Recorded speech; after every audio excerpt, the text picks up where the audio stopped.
Fade to me. Hi, everybody. John Hess here, coming to you live from Filmmaker IQ. So, I kind of teased it at the beginning. Last we checked, we chatted here was before Thanksgiving, and it's been a healthy roller coaster since. I'm in the process of trying to convert all my live streaming gear to NDI, and I previewed a little bit. You can see one of my NDI cameras is right here. And I believe this one is the OBS bot tail, which I bought as a Kickstarter. I got that through Kickstarter, and it's a fully NDI camera. This is coming at you wireless. Now, there's nothing a whole lot exciting going on here, obviously, because it's just a static shot. But I can control this thing through the controller. Let's see if I can jump on board here. Let's see if I can do this right. And let's see if we can move it. Hey, it moves. There it goes. Is that low? Is that low? Yeah, it's low bandwidth mode. Let's put it on high bandwidth mode. There we go. Now it's a bit clearer. So this is the OBS bot tail. This is a wireless stream here. Not bad. Better than that. I was having issues with this camera earlier. The other day. It seems to be working pretty well now. There's my studio. The mess of my studio. Now, so this box right here, I've been rebuilding. And I'm probably going to make a video about how to actually make this NDI box. But as you can see there's the NDI box being worked on right now. I'm trying to basically make two versions of this. A big, heavy box that I can take that allows me to have a lot of different options, including the option to have like live cameras like this with the SDI connections, and also to be able to run NDI as well, and hopefully do some NDI wireless. I did try to purchase two of the wireless NDI enabled X120 bird dogs, but they were not. Apparently, they are having major manufacturing issues with it, so that's not an issue. That's not happening. So here's another shot. There's another camera that's sitting there. This is also NDI network camera. And you can see this is the close-up of what I'm working on. And you can see the mess that is back there. Oh, my goodness. All right, let me pull up your chat so I can see what you guys are saying. You're probably yelling at me here. All right. Shall we... Oh, nobody's in the chat yet? No, maybe I haven't set it up yet. That's probably why. Let's do this thing. vMix Social. vMix Social. And then... Oh, I got to turn it on. That would help. View. There's 3 chats already. Hey, Jack Ripper. How you doing? Oh, my God. Says Jack Ripper. And then Sarah as the smiley face or whatever that face is. So, yeah, that's a little bit of my setup right now. Hey, 17 people watching. Why are you watching this stuff? Why am I still on that camera? Come back to me, John. What is going on? Stinger. Let's see. Do you have a stinger? No, I don't have a stinger going on here. All right, so yeah, I'm working on that. I call it my tax write-off because I guess I made some money this year, so I need to probably spend it before Uncle Sam gets it, and might as well buy a bunch of gear and go nuts and try to build up my system so that the next parade that I do will be even smoother. The parade is what I did. That did the test last time. I took out the Denver. It worked okay. There's some things, every time you do something like this. You got to learn and figure out what you want to do better next time. And part of what I'm figuring out to do better is to build a heavier box. That's part of the process. The other part, is going to be training people on how to actually do a broadcast. So that live view, I didn't realize I had like the long latency set up on it. And if I had the long latency gives you a 6-second delay between when you deliver the signal and when you receive it. So 6 seconds is substantial, and the people on the dais didn't understand that there was 6 seconds. So they would jump right at the end of the guy would sign off, but they were hearing it live in their monitor. They needed to wait 6 seconds, but that's something that they can't be really blamed for because that's something that you wouldn't know anyways. So stuff like that. Apparently there's a low latency mode. You can go for a 1 second delay, which is substantially better. But we'll learn that.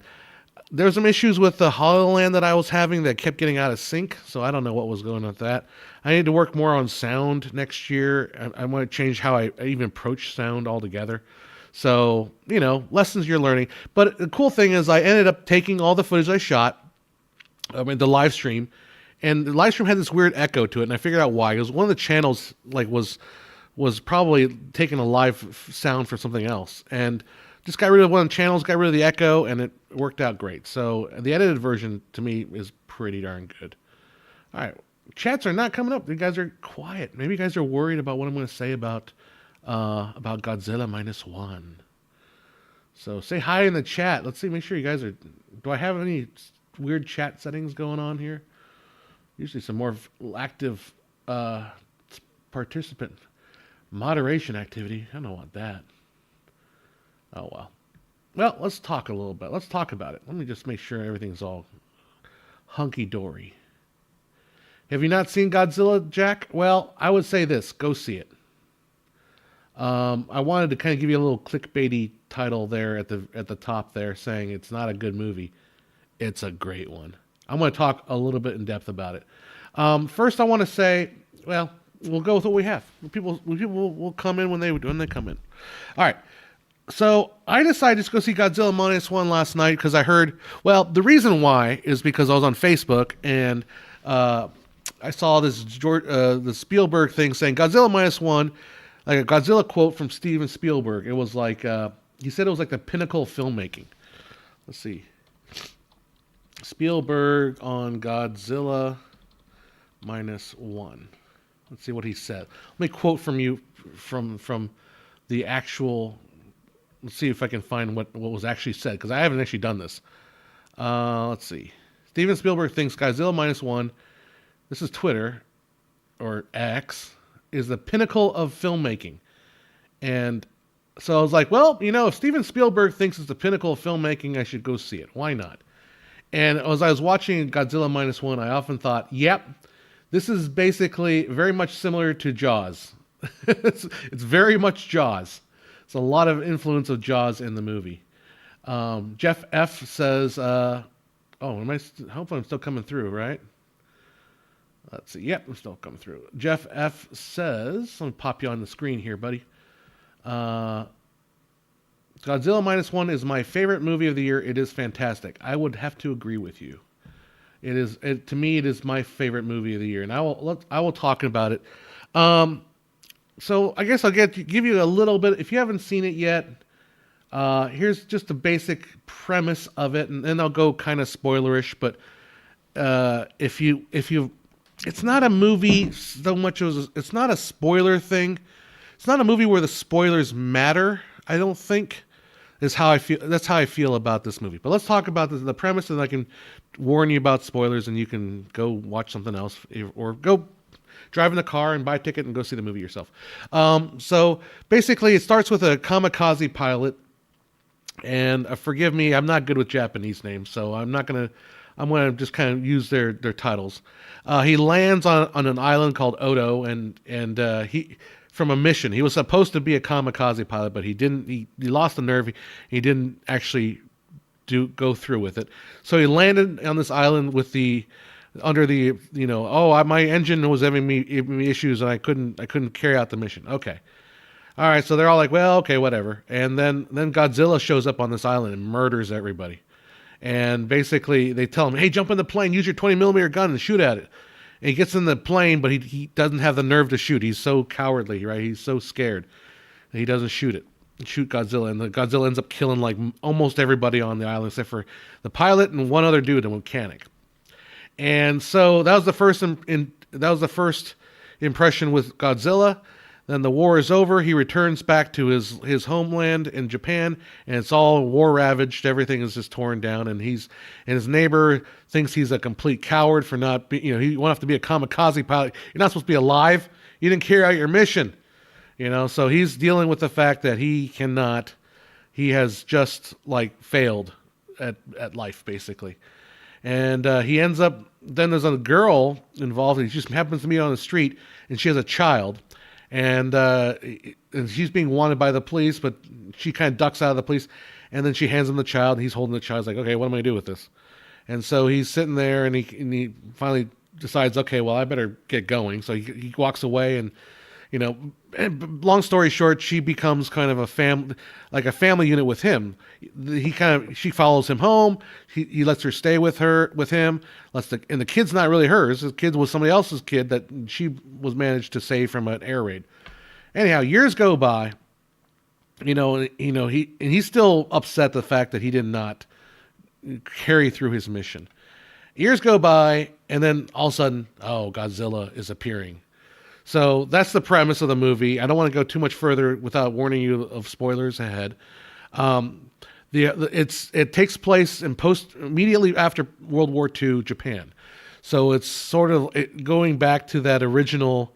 I kind of joked on Facebook and said we had Oppenheimer in the summer, and then therefore naturally we'd have a Godzilla in the winter, because it just happens immediately right after the war is over. And and much hay has been made about the fact that it's a $15 million movie.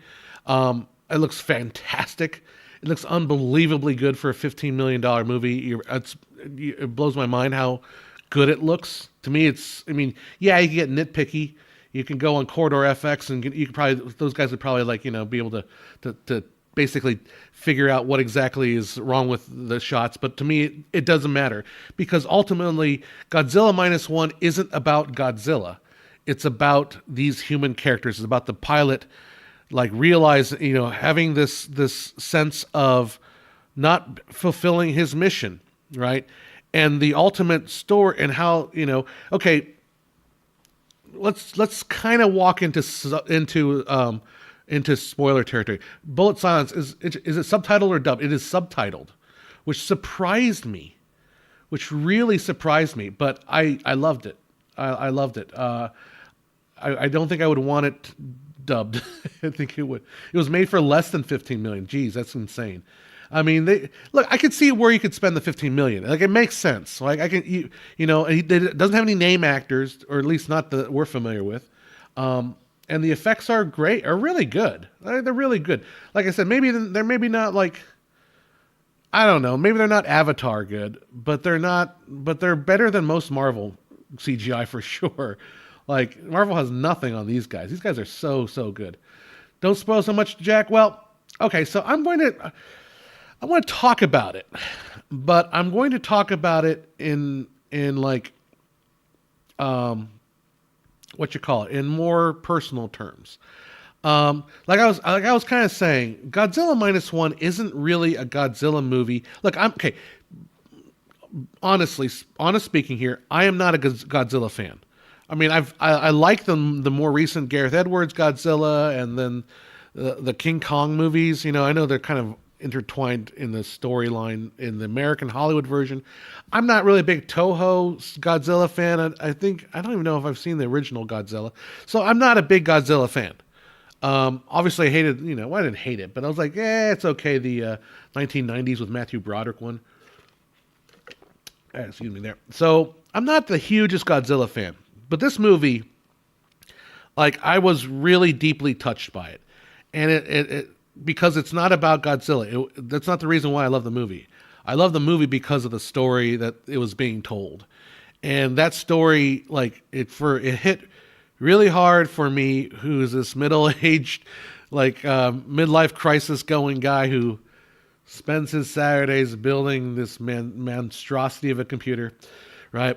It's this is the movie that tugged at my heartstrings in a way that no other movie quite has hit recently. When I was in Denver, after the last live stream, I was listening to a lot of Joseph Campbell talking about hero's journey and the missions and meanings and life, stuff like that. So I'm kind of was prepped for this movie.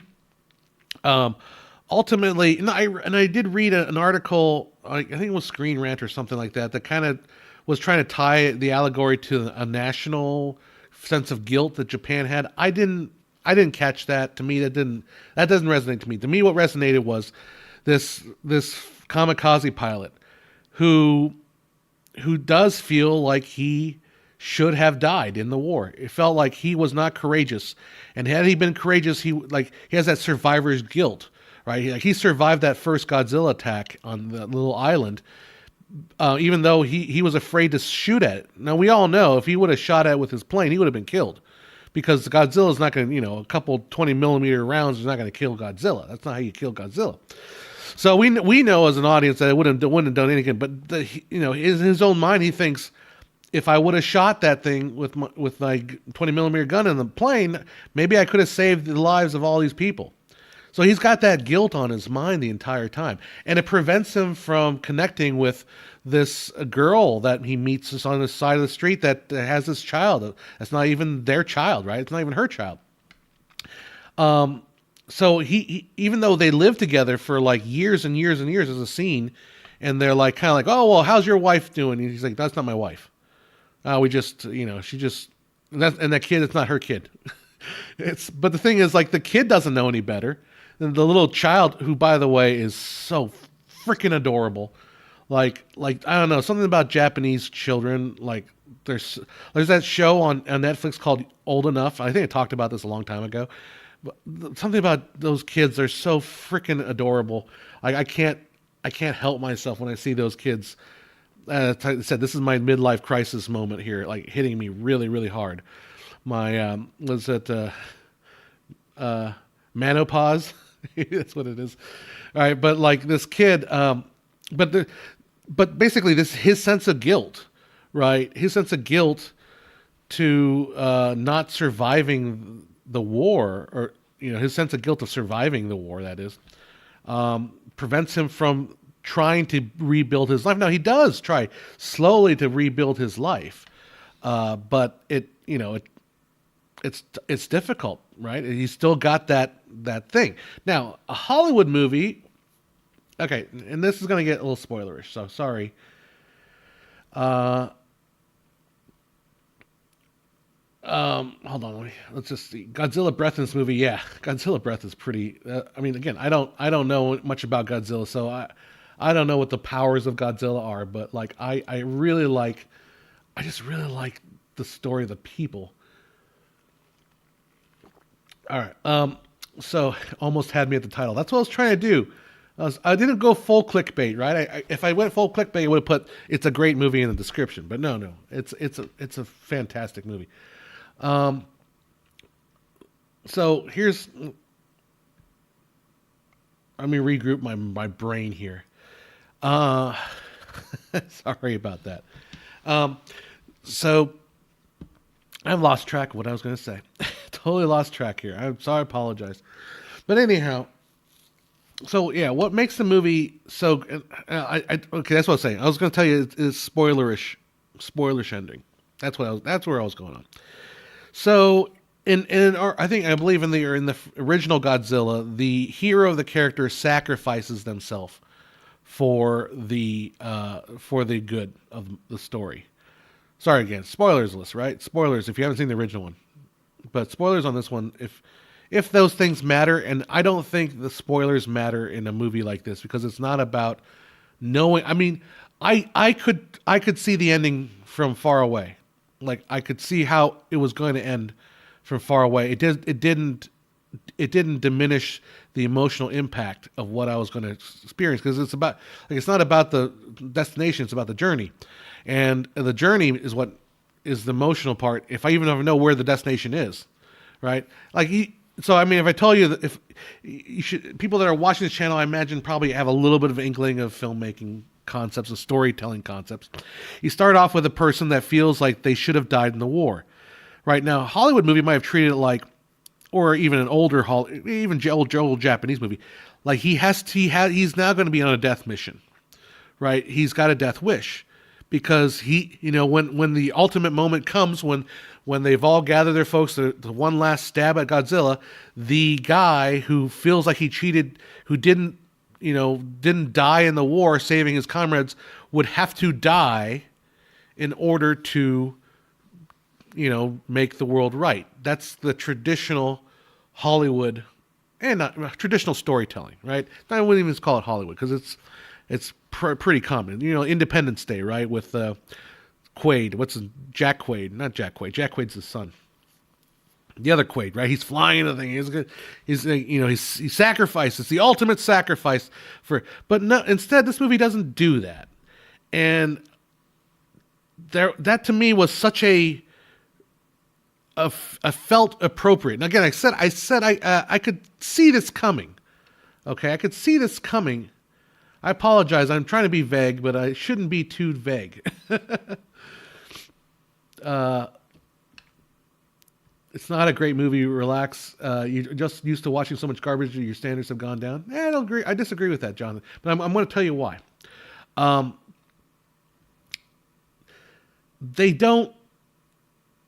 He doesn't sacrifice himself. He instead. Okay, well, spoilers, whatever. There is a point in midway in the movie where one of the brain trust guys says, "Hey, the Japanese government, they didn't try to help us out during the war. They gave us tanks that were lightly armored. They didn't even put ejector seats into the airplanes." And when I heard that, I'm like, okay, this is how they're going to get around this. And then at the very end, so what happens? Spoiler alert. Okay, 3, 2, 1. Still with me? Just accept it. Okay. He flies the airplane into Godzilla to kill him. Okay. And I knew it was like, well, they mentioned ejector seats already. So he had to eject, and he did. Because he's not on a death mission, which to me was really, really impactful. Because throughout the movie, you get the sense that he just wants to die. You get the sense that he's just over it. He's done. He's embarrassed everywhere he goes. It's the biggest shame in his life to admit that he did not die as a kamikaze pilot. It's such a shameful thing. And then at one point, the girl that he's with ends up getting blown away during Godzilla's big giant atomic blast. Like she's like assumed dead. Okay, she's just gone. And so now the kid is alone, and the kids. I don't know what they do with these kids. What's in the water in Japan? Those freaking kids are so, like the kid's like, "Where's mommy? Didn't you have fun with auntie? Yeah, mommy's gonna go away for a while." And then she's just like starts crying. I was like, oh my god. So he's now responsible for the kid, but Godzilla's back, and he has to go and be the guy that fights Godzilla. He has to go get in the plane to lure Godzilla away to the trap that they've set for him.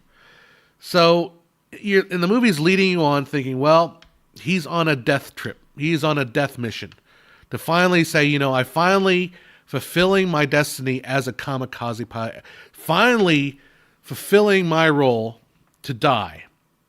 Right. And then, and of course he doesn't. He doesn't die at the end. And then we find out that the girl that he's with did survive the attack. And then he can bring his family back together. So anyhow, I don't know. I'm having trouble. Maybe I thought this would be easier to describe. I think I was going to try to couch it more in terms of like the emotional impact. And what I was drawing to the story was that Godzilla is not a monster. And I don't really even give a shit about Godzilla. Like Godzilla could be anything. It literally could be a typhoon. It could be this. It could be anything. It could be, it could be King Kong. It could be Godzilla. It could be a typhoon. It could be a forest fire. It doesn't matter. What it is the response to like a force of nature. Like Godzilla is a force of nature. There's no, I feel like when I was watching the movie, I kept thinking about how, and maybe in an American movie, and again, part of the whole Japanese aesthetic to it, I was aware of the Japanese aesthetic, and it was always front of mind. Like, I was thinking an American movie would basically be jamming a bunch of nukes and a bunch of big-ass explosions to try to kill it. Like, that would be the way the Americans would solve the battle. And this is being raised on Independence Days and movies like that, right? Where basically the only way to win is through, or the Death Star in Star Wars, right? The only way is through an extremely big explosion, right? And to me, the thing with Godzilla is no matter how hard you hit Godzilla with an explosion, he doesn't die. He doesn't die. because Godzilla is not a monster; he's a force of nature. Okay, and so with that in mind, my approach to the movie, at least the way I felt emotionally engaged in the movie, was that not it wasn't a Godzilla. It was dealing with the reality of hardship of a life, and then there the aspects about like, and I know the chat was talking about how the value of people, right? Jeff here says the value. I love the speech about the value of people. I loved it too. That's I feel like that point of the movie is when I kind of like decided that movie is going to be like my favorite movie of the year so far. In that the movie is not about the movie is about cooperation between these people. It's about this one character who finds redemption not in dying for a cause, but in living for a cause, to living for the family that he's kind of built, even though they're not really his family. It's so I think from that perspective, I'm so enthralled with the movie because it dealt with those emotions, or it presented those emotions in a way that I have not seen in a long, long time. American movies to me, I mean, at least the American fare that I've kind of seen, a lot more jaded, a lot more, a lot more jaded is probably the bit of cynical, I guess is the better word, right? And this movie felt so just downright affirming of certain values. Like there's no political crap in this whatsoever, right? Like American movies, I gotta always be wondering, half of my brain's like, is this woke? Or is this anti-woke? Or is this, what is this? What is it? No, this was just like old-fashioned, goodness to gracious, good old filmmaking. And it dealt with values that I thought just so over the whole woke, anti-woke crap, that we were kind of being fed in the West. It's just a life-affirming good movie, And I was wondering too, because I was thinking about that, whether they or not. I mean, I guess I told you already a spoiler, but when I was watching the movie, I was wondering whether or not they would allow the main character to live at the end. And then toward the end of the movie, I decided that they were going to, because that's where things were headed. And just because you know where things are headed doesn't mean you can't enjoy the ride, because boy, oh boy, it's a great. Also, by the way, Godzilla is also very scary in this movie. Like he's not just like a man in a rubber suit. Like he's literally fast moving and just terrifying. But yeah, it's so good. It's so good, and I mean to say it not in a Godzilla way. It's so good in a human way, as a human story. Now the thing is, that stuff affected me a lot. There are a couple people in the theater that were laughing at certain parts that I thought were not, that's not a comedy part, but they were laughing because they weren't taking it as seriously, not reading it as deeply as I am deeply reading into it this year. But yeah, I walked out of the theater thinking, like, feeling really, really good about that movie. That was so good. Godzilla, Bruno says Godzilla felt like a little metaphor for the nuclear bomb. It is. Godzilla has always been a allegory of the nuclear age. So you're not wrong in that respects. But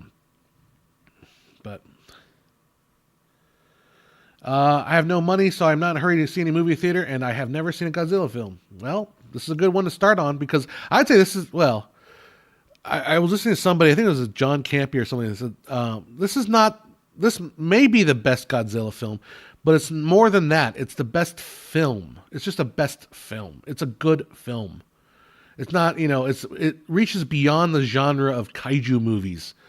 It goes well beyond the realm of kaiju movies. It goes to the level of actually good cinema, like good, impactful cinema, and it just happens to be about Godzilla. It just happens to be about Godzilla. So I mean, it's ironic. I say it is. Well, to be true, honestly, it's my favorite movie of the year. Now I don't know what else is coming out. I might see something else I might be blown away by it, but that Godzilla, that was such a good. Oh my god! It is Japanese, by the way. It is a Japanese film. So there you go. And you've been wanting me to see some Asian films. I saw one in theaters of all places. Robert's not a big fan of Godzilla Minus. He found the leads acting to be too melodramatic and the script to be a plot convenient. Such a still fun watch. I've been thinking about that, but I think that's also part of the Japanese tradition of acting. Like the Japanese tend to scream their lines. Like there's a it's sort of the way Japanese, at least all the Japanese stuff that I've seen tends to go in that direction. Even the Chinese too. Like my mom used to watch Chinese melodramas, but they're so over the top. The acting just tends to be over the top, and that's just the style of that kind of acting. It's just they're not as naturalistic as the Americans tend to be. You're not gonna get a Robert De Niro. Well, you can get a Robert De Niro kind of actor, Japanese, be very, very subdued. Are you talking to me? That kind of thing. There you go. I had a feeling that he would survive when they showed the German text on the plane seat in the background. I was wondering about that. Okay, the German. Yeah, I was like, why is it German? Shouldn't be in Japanese. But yeah, that's a good point. Had me tearing up. I don't know if it was my allergies. I was tearing up quite a bit in the whole movie. It's just it was so good. Luke is writing an essay about Eisenstein montage as a tool for Soviet propaganda. Thank you. That video is very helpful. Thank you very much. Yeah, it's amazing how quick, anytime you create a new medium, whether that's movies or radio or television or even writing, like as soon as they invented the printing press, guess what happens? You just make propaganda with it. That's the first thing you do with any new medium is make propaganda. That's the whole point. Yeah. The movie was full of hints of that the government treated its people as disposable during and after the war, and they wanted to help, but they had to build a community. Good point, Bruno. So the part of the whole movie is where the only response to, because the government doesn't want to respond with a full military force because they don't want to upset, and I don't think the government had a military, right? Because it didn't not McCarthy, but whoever tried to basically demilitarize Japan. But it was the people, right? It's sort of a little bit in the sense of Seven Samurai. Not so much. I'm making a really stretch to make this point here, but it's the people having to stand up and do it themselves. I mean, that's kind of that's what I got out of it. I mean, I didn't quite get the government, although I see where the angle where the government comes, this fear of the government, or not fear, but the way the government sort of just doesn't care about the people. I can get that angle, but what I also got was more, you've got to stand up and fight for yourself in the situation. Like the storm is coming to your gate, and there's no one to help you. You gotta, for lack of a better, man up, man up. John Harrison says same Campia. I don't know. I was just Googling, I don't know anything about John Campia. I was just Googling reviews. I just wanted to see what other people were thinking about it. And yeah, I didn't find a negative review. I don't think it has one. Except for you. I think you liked it.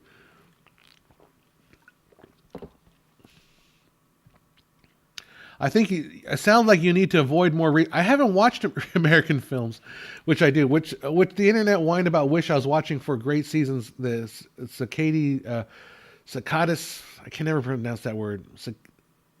Cicadia. I don't know. Cries. Only sound that remains. Well, there are some. I'm looking toward certain kinds of American films that I think I will like. But yeah, for the most part, I haven't seen a movie since Oppenheimer. I think last movie I saw in theaters was Oppenheimer, but I saw that in October, so I saw that fairly recently. Not that, a couple months ago. I haven't been to the theaters. Regal's been taking advantage of my generous support of their funding, but yeah, no, Wish didn't appeal to me. Nothing of the Marvel stuff appeals to me right now. I'm kind of curious about that Argyle movie. I might go see just for the hell of it. I wanted to see. I might go out to see. I don't know if I will tonight. There's this thing called Fathom Events at Regal. They're playing a musical called Waitress, which I was kind of curious about. But I may or may not see that tonight. I'd probably not because I have to leave here pretty soon to go see it. I remember the original Godzilla being much of a courtroom drama with the ethical treatment of animals in nature. Maybe. I mean, the thing about it, go see this movie, Jack. I think you'll dig it because it's like I said, it's not really a Godzilla movie. It's really about the people. It really is about the people. I should watch the original one. Probably. I've seen parts of it. I've got it somewhere downloaded because they did talk about it in the movie. Maybe because they're more introverted. Maybe. Yeah. And by the way, I also loved the girl that played the character. She was so pretty. So I love the girl. The casting of the girl was good. The casting of the guy was good. I mean, he was a very, that's a movie that you would hand a young Tom Cruise. Kind of, he's very, got a good look to him. The girl looks just unbelievably pretty. The child is so dang cute. It's ridiculous. And the neighbor lady was kind of just the right amount of bitch. I really enjoyed it. I really, really dug it. And like I said, again, I accept people don't really won't have that, the same kind of emotional embrace that I'm having with it because it resonated with me on so many levels. And for some people, it just won't resonate because they don't have the same kind of exposure or the same kind of, life issues or whatever it is. I get that. But for me, like, it melted me. So damn good. What was the movie Independence Day that the funny aliens inhale nukes like helium gas? I forgot about that aspect of that movie, right? Then when they nuked it, did they get stronger? I forgot about that. Ever seen Boy and the Heron? No, I have to check that out. Boy and the Heron. Let's look it up real quick. Boy and the Heron. Google search. Fantasy adventure. Cool. Check it. Oh, it's on the theaters. I can go see it tonight. Oh, okay. It's an anime. Cool. May have to go see that one. What else are we here? Loved it too. The crowd seemed underwhelmed. Kind of. That's the same way I felt about my crowd too. I think my crowd was a little underwhelmed by Godzilla. Movie industry has invested in games, and they made a crap out of both. Well, what I think it is it's the demands of music, demands of a business are antithetical to the demands of art, right? Like, you can spend your entire life, and you have a passion for telling like one single story, right? And you create that story. And then the demands of business say, well, great, that made a lot of money. Let's have a sequel. And they're like, well, I just spent all my motion on that first one. Okay, we'll hire somebody else. So they get someone else to make a sequel. And then the demands of business often are antithetical. And the magic happens when they actually work in the same way.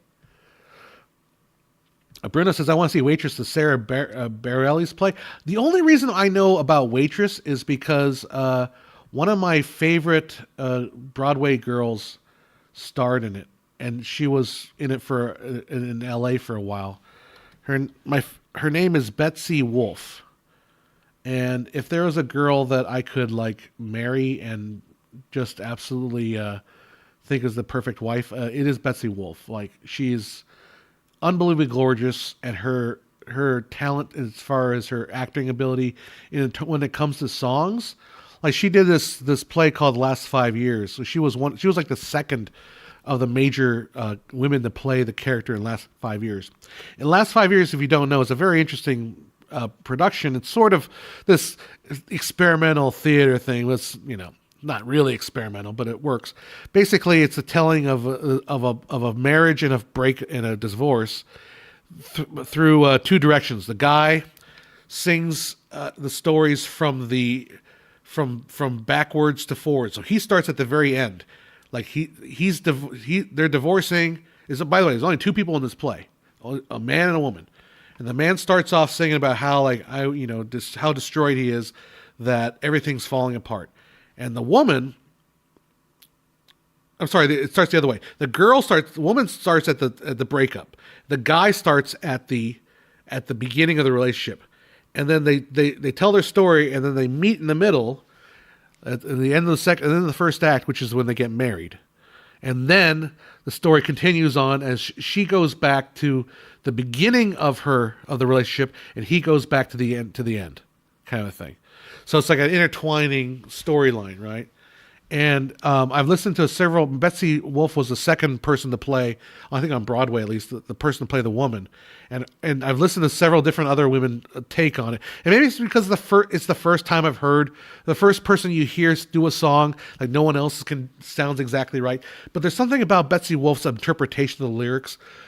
She adds something, and she does it like effortlessly. She adds some very important details to the way she sings it that are so remarkably poignant that I don't hear in the other versions I've heard.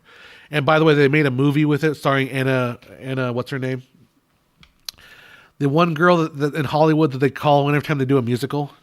Anna, what's her name? Dang it, not Paquin. Anna, last 5 years. Let's see. I got a new keyboard, by the way. This one's for someone who works Anna Kendrick. Like, they always call Anna Kendrick whenever they want to do a movie musical. The thing is, okay, Anna Kendrick, she has some Broadway like history. She was like on Broadway when she's a kid, but she is by no means a really solid singer. She's just okay. And okay, I'm being catty. I can't sing as good as Anna Kendrick. I can't sing worth shit. But Anna Kendrick is just she's an okay singer. She's not great. Betsy Wolfe is freaking up here. Anna Kendrick is, amateur level, which in Hollywood means, hey, she's a great singer for Broadway musicals because she's famous. But anyway, the movie, pass. Don't watch the movie. Listen to the original. Listen to the soundtrack with Betsy Wolfe. Anyway, that's why I want to see That's why I want to see Waitress, because Betsy Wolfe was in it for a while, and I always associate Waitress with Betsy Wolfe, even though Betsy Wolfe is not in this version. So I don't know. I just want to see something. I want to see a musical. Why not? Anyhow, let's go back to your comments. Went way overboard with my Betsy Wolfe commentary. Cantaloupe hates Anna Kendrick. I like her. I like her good enough. Yeah, Betsy Wolfe. Yeah, Betsy Wolfe. She is married now, so. And judging by the guy she married, I didn't stand a chance. Not even a. No. This guy's a good looking guy. Yeah, true. After Pitch Perfect, she got typecast. Well, the thing is, Anna Kendrick does have legitimate Broadway background. All right, let's look it up. Anna Kendrick, Broadway. I mean, I know I looked this up a long time ago. Her early career, I want to say Les Mis. I don't think it's Les Mis though. So she's always been associated with Broadway because, let's see, 1998, her first starring role in 1998, Broadway musical High Society, which she earned a nomination for a Tony. So she got a Tony like on her first freaking out in theater. Then she went on to a supporting role in Stephen Sondheim's Little Night Music. So she was a theater brat before she became a movie brat, right? So she was always around the theater side of things. So she comes from that background. It's just she's not like a dynamo when it comes to her singing. I think she's a unique look to her too. She doesn't look like anyone else I know her from. You always knew her from Twilight, yeah. Or if you've seen the movie Up in the Air. Up in the Air is also a pretty good Anna Kendrick movie. That's the one with is that the one with George Clooney, right? Where George Clooney has to go around firing people. It's actually a pretty good movie. It's It's one of those movies that that was really well received in the day, but people kind of forget about it because it's sort of it's like it's one of those movies where time kind of forgets because it's not super cool. It's a movie about business, which are my favorite kind of movies. But yeah, let's see. Up in the Air, right? Up in the Air. Didn't she win an award for that movie, Up in the Air? Or am I thinking of somebody else? Up in the Air, 2009. No, it was George Clooney and Anna Kendrick. And did she win something for that? I thought she wore an Oscar, maybe. She was really good in that movie. Chat's probably like, John, she didn't win an Oscar. You're full of it. You don't know what you're talking about. Your brain is going to rot. You've been spending too much time trying to work on that damn streaming box. Your brain's been sick with NDI and all that crap. And I feel like I'm getting a little bit of a sniffle cold. Because my friend had a cold. He kept saying, John, you're always getting sick for your trip. We're doing like a guy's retreat here next 2 weeks from now. And I've been getting sick the last 3 times I've been going to it. So they always make fun of me. Oh, you always get sick when you go. Like, well, now I'm not the one getting sick. You guys are getting sick. You're making me sick. I've been taking a bunch of vitamin C. Where are the awards? I hate IMDb. God, they make this site worse and worse every freaking time I come here. Where's just like the awards? Oh my God, this is annoying. Well, this is great. I hate IMDb. Do we establish that yet?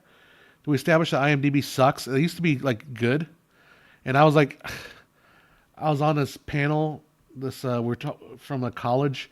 We're talking about career tech, and they're like saying, well, all you got to do is you got to get yourself, put yourself on a film festival, and you get an IMDb credit, and that's what people look at. And I'm like biting my tongue, like saying, no, IMDb sucks. No one looks at IMDb no one takes IMDb seriously because it just freaking sucks. Because you can't find anything you want on there, and it's easy to fucking game. Because all you gotta do is sign up for some cheapy film festival, and then you got an IMDb credit. I've got IMDb credits I've got IMDb credits for YouTube videos, and I didn't put them on there. Somebody put my history of horror video on IMDb, and they named me as like the actor and editor and all that crap, which is true, but I can't find anything on IMDb because IMDb sucks. Sucks. God, they used to have a section called awards. Oh my God. Full cast and crew. Okay, click over there. Crazy quotes. Oh my God. I hate this thing. You guys are watching me melt down. I'm going to melt down on this stupid site because I can't find the awards. There it is. You have to click through 4 different things. Oh my God, now my internet will not take it. All right. Do I care? How much do I care? Was Bruno? Bruno? I remember that movie. Floppy dick, right? I saw Bruno in the theater. You want to see a big giant floppy dick on the screen in the movie theater? I thought it was funny, but all right. Here we go. Let's see. Awards. Here we are. Finally. All right. So, 2000 nominee, Best Picture of the Year. 2010 nominee for Best Performance and Leading Actor for George Clooney. Best Performing Actress for Supporting Role Vera Farmiga. Anna Kendrick got a Best Performance nominee. And Jason Reitman got a directing nominee and writing. And I don't think it won anything, but not at least in the Oscars category. But yeah, anyhow, Anna Kendrick is really good in that movie. That's how we got there. Long way around to tell you that Anna Kendrick was an Up in the Air. Did I watch Saltburn? I have not seen Saltburn. I heard of it. I just don't know I don't even know what it is. I heard of it. Black comedy psycho thriller directed by Emerald, starring Barry Kagan. Set in England, mid-2000s, follows Oxford University. Student becomes obsessed with a wealthy fellow student within his college who invites him to spend the summer at his eccentric family estate. Oh, maybe I heard Might have been the Red Letter Media folks talking about this movie. I kind of want to see that. I liked how Mike on the Red Letter Media, their catch-up video, they were talking about how they're talking about, so here are my pervert movies, and like, that's basically what I watch, those the pervert movies. I want is that say something flesh that Jay was talking about. It was like, that looked pretty good. I can't. It stars the roller girl actress. I can't remember the girl's actress for roller girl actress. Heather Graham. Heather Graham is in the movie. Heather Graham. She still looks really good. Heather Graham. Flesh movie. Suitable Flesh. That looked kind of intriguing to me. I'll watch that. My favorite trailer before the Godzilla movie was this movie called The Cello, and it was like so super serious, and it was almost funny because as Jeremy Irons is like, I see you brought the cello, and it's like tung tung tung tung tung tung. Felt so incredibly like over the top, like super dramatic.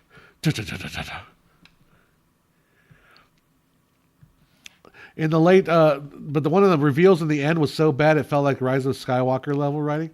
I don't know what that means. I like.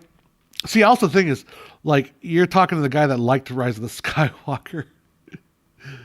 Like, I liked Rise of the Skywalker. I don't think the writing was bad at all. I think the movie. I think, like I said, the movie is not made for. I don't mean to be offensive here. Not made for internet nerds that pick apart every little detail. It felt like the movie was more. I don't know, it's like a very well-made symphony, and it has, it can play certain things, like but it's not like if you sit there and try to like nitpick and tweak it, it doesn't work that way because it's not aiming to be done that way, and it feels like a lot of American cinema, or at least the popular cinema, especially like comic book cinema, has been so jaded by comic book nerds, and it's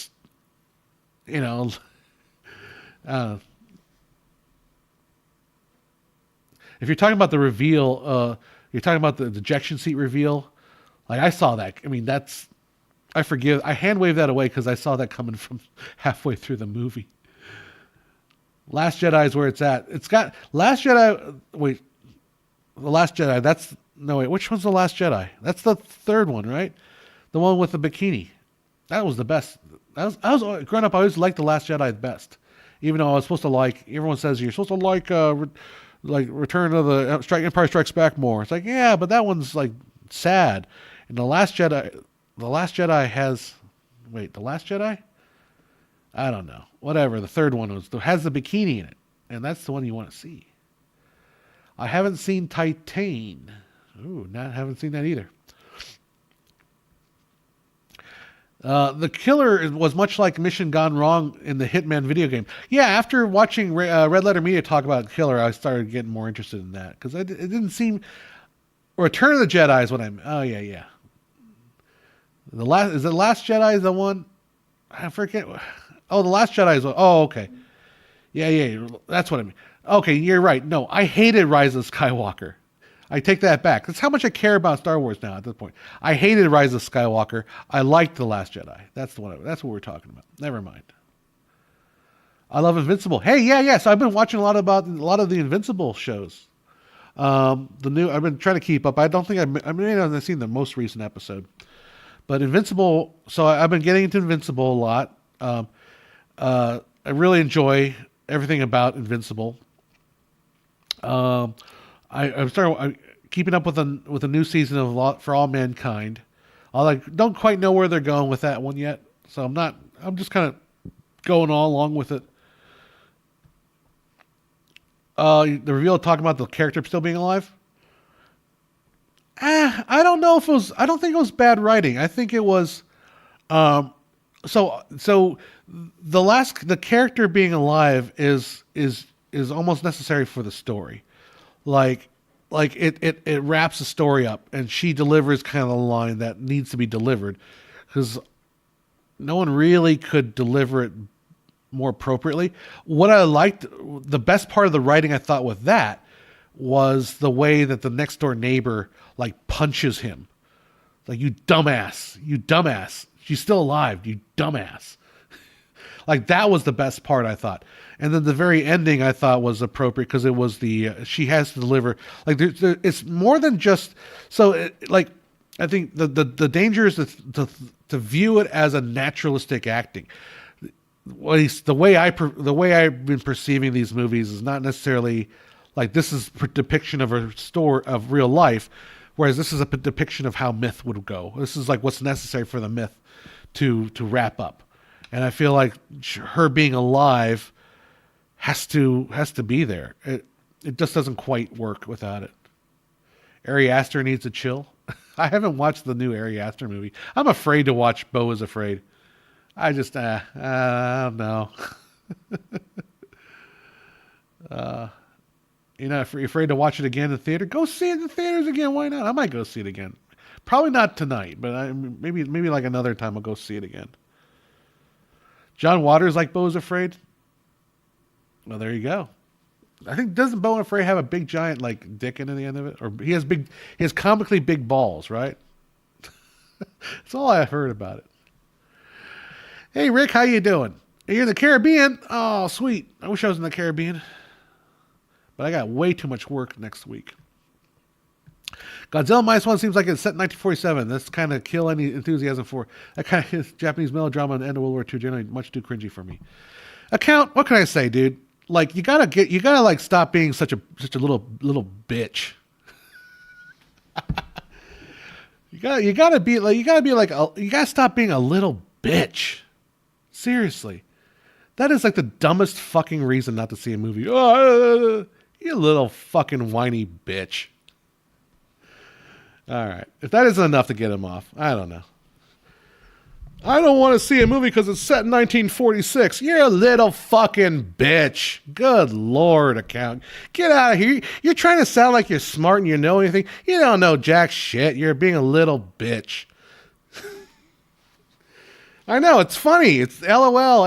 Yeah, you guys appreciate when somebody calls out a freaking little nerd here. Like, I don't want to watch a movie because it's melodramatic. You fucking bitch. All right. You think I'm going to get banned for, think I'm going to get screwed for, you think Count's going to come back? He's been following me for a long time. No, I'm just like, you want to fucking whine about something like that? Oh, I want to see a movie because it's set at the end of World War II. And there's something to be, fucking shut the fuck up. Good Lord. Oh my God. Like, I'm telling you, in my theater, I was probably the one that loved the movie the most. There are people in there that were laughing. There are people who probably thought it was lame. There are people that walked out. There are people, checking their phones and doing shit. I get it. Okay. I get it. I'm going through probably a midlife crisis. I'm sure I am, because why not? Why wouldn't I be? Right. I'm doing a whole bunch of shit. So things like family and commitment and community and fellowship with other people are like really top of my mind right now, more so than any time in my life, right? So those themes in the movie like super resonated with me. And that's the way, that's the reality of cinema, right? The reality of cinema is it affects you differently at different ages. You can watch a movie when you're 18 and then watch a movie again when you're 28 and watch a movie again when you're 38 and 48, 58, and they're all going to play differently because you have different life experiences, right? No, you did not whine about it. Dude, no, you just came up with the stupidest bitchy reason not to see a movie. So I get it. Okay. I get the fact that you don't have, maybe you don't have the experiences I have, and you don't have like the way to approach stuff. But like, you're not the first person to come on here and try to like tear down what I've been saying about the movie. Like there's some other people here that's saying how oh, it's not that good of a movie. You're just used to trash and all that shit. I get it. You guys, you guys are entitled to your own opinion. I'm just sharing my own experiences. But then you come on here and you say, Japanese melodrama at the end of World War II is generally too cringy for me.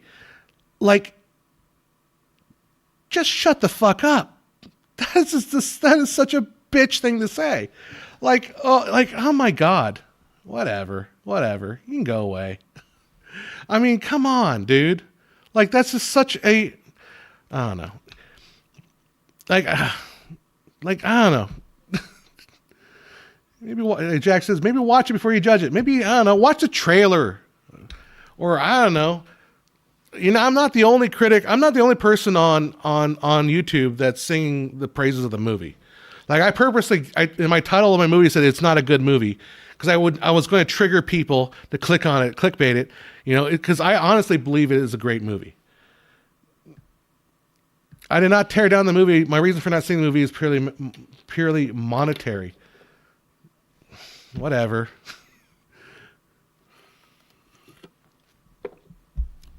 No, whatever, dude. No, you just literally contradict yourself. Your reason for not seeing the movie is purely, but you just went on about the melodramatic parts of the. Yeah, Spielberg. Spielberg said it's literally peak cinema, so therefore you should take his word for it. Look, I have problems with Spielberg. The reason why I think he said it was peak cinema is because I think it probably hit him really hard the Jaws, the comparisons to Jaws, because it felt so much like Jaws. It really, really did. It really, really did. I won't pick on you more unless you come back with some more more ammunition for me. But anyhow, so here's the thing. I understand, and by me saying and going out on a limb saying I think it's my favorite film of the year, opens me up for a lot of people saying, well, it wasn't that good. Because every time you hype a movie, inevitably what happens is people get the impression it's really, really, really good. They go see it, and maybe it's not particularly good to them or doesn't resonate with them in the right way, and they have to come back and say, well, it wasn't the thing. Like, I loved Everything Everywhere All at Once.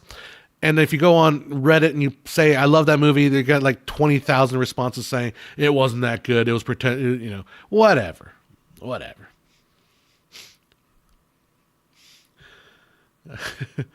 Also, what other Japanese melodramas set in World War II that you hated so much were so cringy, act like it's a popular genre or something? Has anyone seen The Holdovers? No, I haven't seen The Holdovers. What is The Holdovers? Let's take a look at that. All right. Salty John coming out. I don't know. Sometimes I have to get a little bit. Oh, it's not The Holdovers. Has anyone seen the Paul Giamatti? Huh? I never even heard of this one. Has anyone seen the new Nick Cage movie? Nick Cage, the one where Nick Cage starts appearing in everyone's dreams. What movie is that?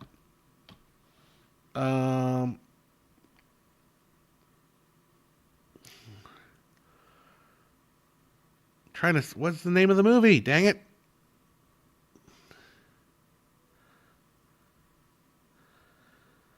Not National Treasure. Sympathy for the Devil? No. Okay. Do I have to click on IMDb? I don't want to click on IMDb. There it is. It was literally the first thing that shows up, and I can't freaking see it because Dream Scenario.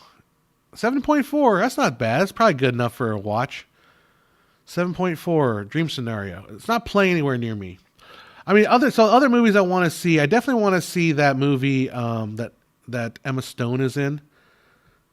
Salty John calling out the Chads.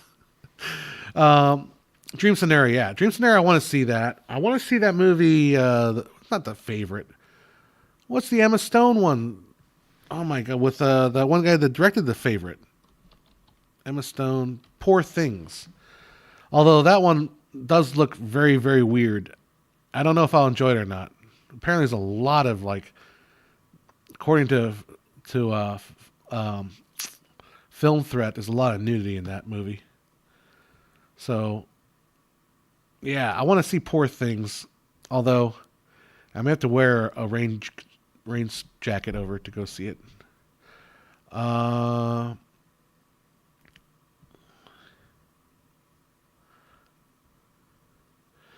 wants to make a Chad Stahelski wants to make a Ghost of Tsushima film adaptation in Japanese with English subtitles. Minus One convinced me that Western audiences will be more okay with that. It depends. I feel like I didn't realize it would be Japanese, and when I first realized it was going to be in Japanese, it kind of settled in a little bit more. Like it was. I felt like okay, we're going to watch a foreign film essentially. And it put me in a different mindset with it. Um, Cantaloupe, not really. Generally, Japan had traumatic experiences in that era, and I have to watch too many Japanese melodramas already. That 1940s are the most melodramatics. Well, the movie's not made in 1940s. It's about 1940s. A lot of Japanese film settings are during World War II, but post-war, what genre is more condensed? Which genre is more condensed? I'm not sure. You guys are talking to amongst each other. Um, Please, does anyone where I can watch that movie? Which movie? Poor Things, or what you call it? Um, Godzilla Minus One. I still can't really understand wrap my brain about why it's called Godzilla Minus One. I've read that it's supposed to mean like Japan is at zero after the nukes, and then Godzilla puts it at minus one, but that doesn't make sense to me yet. Am I a Jack Nicholson fan? Sure. Five Easy Pieces. Didn't I? Isn't that an Amazon thing? Isn't Five Easy Pieces about music or something? I gotta look this up now. Five Easy Pieces. USA plus one. Oh, that's what Oppenheimer should have been called. Or USA plus two. Fat man and little boy. Oppenheimer plus one.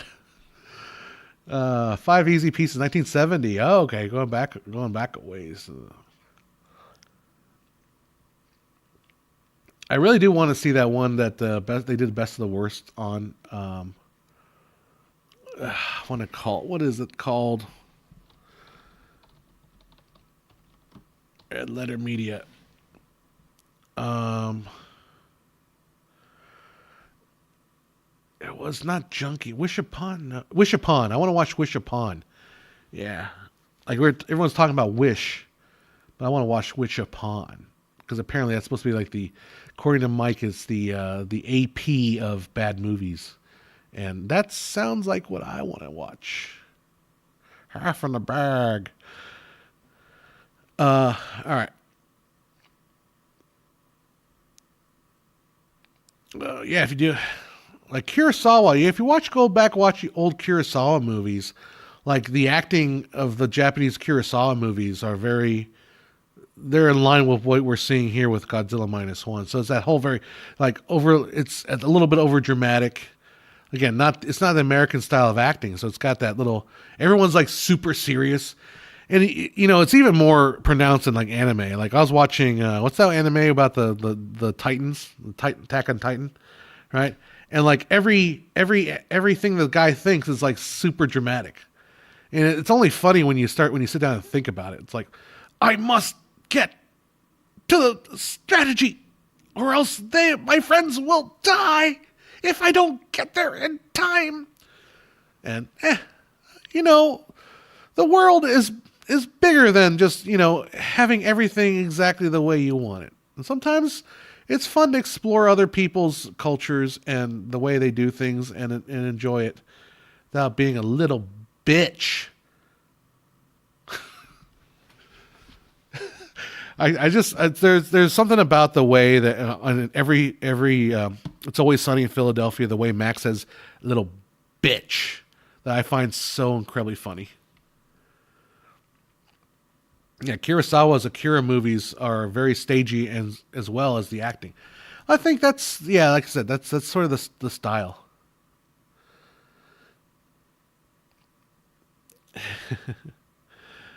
All right. Toshiro Mifune is a fantastic physical actor. Yeah, yeah, yeah. Oh, yeah. Now I think I recognize who you're talking about. That guy is so. You know, the great tragedy of, I think, I'm gonna get a little bit woke here for a second. Here, right? Okay, forgive me. Yeah, Toshiro Mifune. I know who you're talking about. Um, there was a story about. I gotta look his name up. Um, what's the name of the movie? Bridge over River Kwai. The actor that plays the Japanese soldier, that Japanese um, internment camp guy. His name is. I can. It's on the tip of my tongue, but I can't. I'm not good with Japanese. Sorry, I'm Chinese. It's a difference. Get used to it. Uh, damn it. Where's it? I'm on Wikipedia trying to find the name. Starring. There he is. Setsu Hayakawa. Like Setsu Hayakawa. Like Setsu Hayakawa was considered one of the greatest silent film actors in his time, in like the 1910s and 20s. He, in the vein of like Rudolph Valentino, there was a big thirst for these sexy looking guys, right? Like they were heartthrobs, and Japanese guys, this Japanese actor Setsu Hayakawa was one of the like the top earning guys. Now he did have to go. He went back to Japan during World War II. Like he went and fought back, left Hollywood to go to Japan to fight for his homeland. But it's amazing. We think of the history, the past as being incredibly racist, and I think there was a lot more openness. There's a lot more openness than we were willing to admit. That was also a lot more racism too. Let's not kid ourselves. But like someone like Setsu Hayakawa was like big, and we don't really see that much anymore. I mean, you know, I'll be honest. It's like there's not a whole lot of like sex idols that are male sex idol Asians. Not really at all. Although, man, oh man, some of the women though, my God. Like I remember I saw that movie Joy. It was originally called Joy Fuck Club, but they called it something else. Oh, Joyride or something like that. It's called Joyride, and the girl in that, oh my God, she's beautiful. She's absolutely beautiful. I don't know why some Asian actresses aren't just utilized more and more. Why don't the Hallmark Channel make more Christmas movies with Asian women? Because I mean, Asian Americans, right? Asian Americans who celebrate Christmas. I mean, it's not weird. They have to have a Christmas with this unbelievable Grace. I think Grace Park is her name. Like Grace Park is just so freaking pretty. Like she should be in a Hallmark movie. Why not? Why can't white middle America? White America would probably embrace that. And they can feel cosmopolitan because they're watching an Asian person and feel like, oh, we're not racist. We watch Asian movies. We watch Asian Americans, right? I should do that. Not that I don't love Winnie from Wonder Years. I'm probably no one's understanding what the fuck I'm talking about. But like Winnie from the Wonder Years gets all the Hallmark movies. They just build a whole genre around Winnie from the Wonder Years, whose name is constantly escaping me. What is her name? And I follow her on Instagram. But Winnie, what is her name? Dang it. Probably a funny name too. Like, oh my God. The Wonder Years. This stream is reverting to John Googling stuff that he can't remember because his brain is kind of fried right now. Yeah, Danica McKellar. Like Danica McKellar has her own genre. That's like Danica McKellar Hallmark / Lifetime movies is a genre. It should be a genre. Like you go into a store, you go and open Netflix, it should just be Danica McKellar like Hallmark movies because she's just in a ton of them because she's gorgeous and she freaking is just so freaking beautiful. It's ridiculous, right?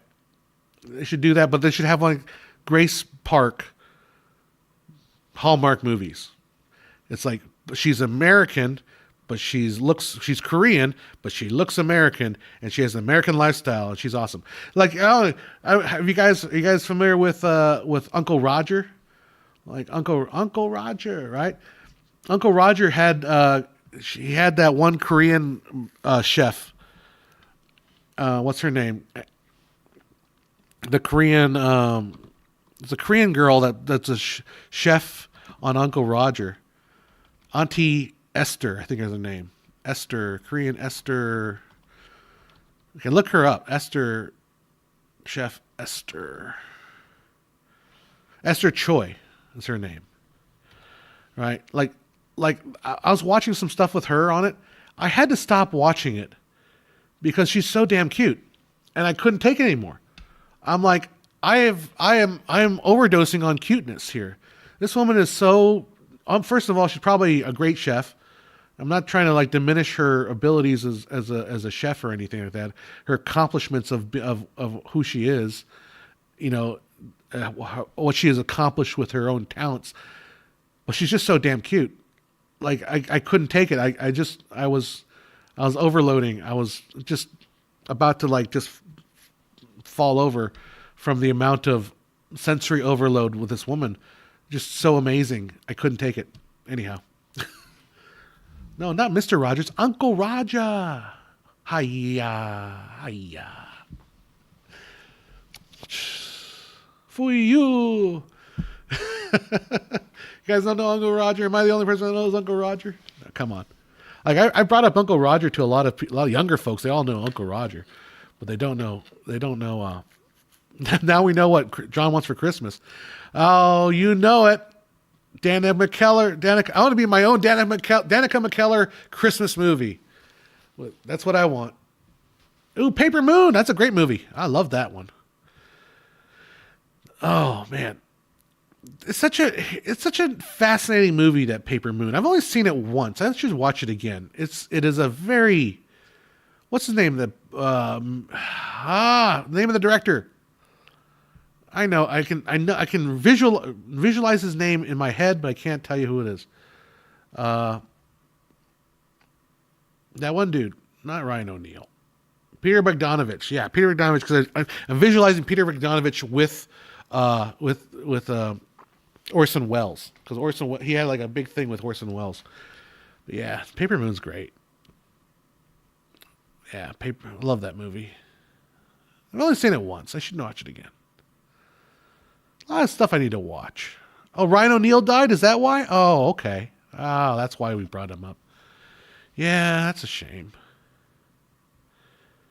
The staging of Unzu's films is definitely unconventional and unique. He almost never moves the camera. Every shot is a beautifully composed photo, even if it breaks continuity in the 180-year rule. There you go. You know, I need to watch that one movie.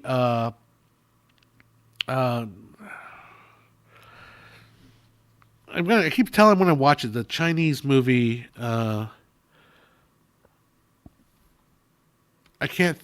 sorry, I just cannot think at all. So I'm not doing good. This is not a good stream size. Why are you watching this garbage? You should not watch this garbage. Other than me calling someone a bitch. That was the high point of the show. It's all downhill from there, guys. Sorry about that. I'm not even going to bother. I'm not even going to bother. You guys tell me what Chinese movie I should watch. Oh man! All right. Ryan O'Neal is definitely the ultimate Irish American. There you go.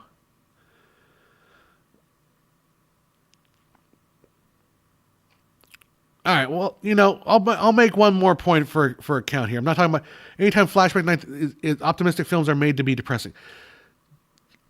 Godzilla Minus One's dealing with this period, I would say, is not depressing. It's about rebuilding, and there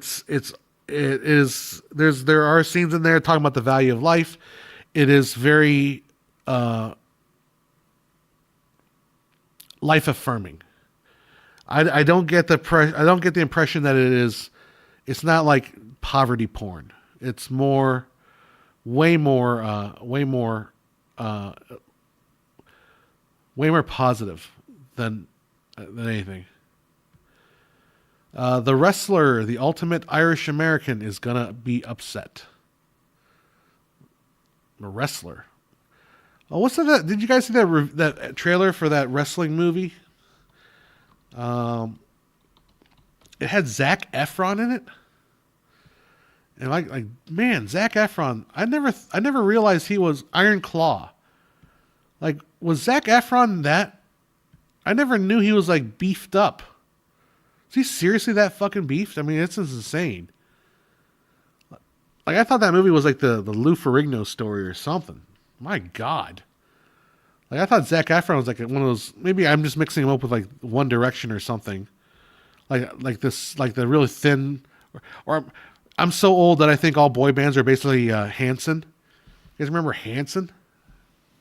I thought they're all like just skinny, like mop top boys. I never realized Zac Efron looks like freaking Lou Ferrigno. It's insane. You guys know who Lou Ferrigno is? I have to do this in my class, right? So I teach a class, and I just had my last lecture, so we have finals next week. But every time I mention a movie, I'm like, you guys know The Matrix, right? You guys seen the movie Matrix? And like half of them raise their hand because the other half haven't seen the movie Matrix. Yes, it's true. The half of my class probably hasn't seen the movie Matrix. It's insane. And I have them do a writing assignment every week. I said, write me a paragraph, like 100 words. Tell me about a movie or a video or a TikTok video or something that you watched in the last week. Something. I don't care. It could be a GIF. All right. Just tell me something you watched. You know, it's like that old Celebrity Jeopardy. Just name a color. Name any color. All right. Just give me something. So sometimes I get a student in there that's hell-bent on watching the good movies. And I love those students because they're like, hey, Mr. Hess, I watched Sunshine on a Spotless Mind. I'm like, oh, man, that's awesome. And they'll come back and they'll say, I watched One Flew Over a Cuckoo's Nest. Like this one student I had was just going through a list of like my favorite movies. Like Cuckoo's Nest not on there, but Sunshine on a Spotless Mind. Trying to think what are the ones that he was on my favorite list. I want to say maybe like The Cell. I don't think he saw The Cell, but like movies like that, they're not widely known for being classics, but they're good enough, well enoughly known. I don't know. The Cell. I don't think The Cell probably holds up as well, but anyhow. He just went through all these great movies. And I was like, oh, this is awesome. This kid's like blossoming. And then I got one student's like, I didn't watch anything this week. And he expects to get points for that. Like, no, dude, you're not getting points for that. Sorry. Anyhow. They watch movies on TikTok. So my approach to the whole thing with allowing TikTok. So my approach to the class, though, is that not everybody's going to be making movies. I don't make movies. Like I don't drive my income from making movies. I wish I did, but I don't make money making movies. Although I make money doing other stuff. Doesn't mean I can't take inspiration from movies, or I can't take inspiration from watching other videos or watching for TikToks. So I want them to even watch TikToks. Like, hey, is there something cool you saw that you would try to imitate? Because a TikTok could have really good camera work. It could have really good. Like a lot of TikToks have, very intricate transitions or something like that. There are lots of clever stuff that can happen. Do you guys know who Zach King is? Like Zach King? He's kind of become really famous for just these really, he does a lot of video magic tricks, right? Video magic. It's sort of, I equate him to basically the modern day Georges Méliès. Right, Georges Méliès used to, the whole thing with the four heads and the better than one, and he had these little magic tricks where he would disappear and reappear and stuff like that. Well, Zach King's just like the next level. But the thing is, Zach King, if you're old as if you've been on the internet as long as I have, and you've been around the filmmaking circle, Zach King started off by making Final Cut tutorials. Like that was his thing. Was like a bunch of Final Cut stuff. He was like an educator kind of thing. So, that's what that's why I say you can learn from everything. You can learn from TikTok videos. Absolutely. Or you can learn what not to do. Like I hated that TikTok. Oh, that's awful. Yeah. Anyhow. All right.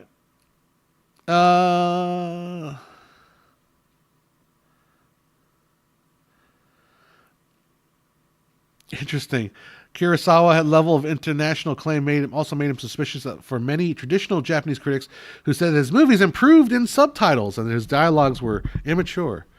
I always wonder that, right? You always wonder, like, I'm watching a foreign film or, foreign language film, and like, how do I know they're being good acting or not? I mean, they could be really terrible acting, but I wouldn't know because I'm not watching it in their language.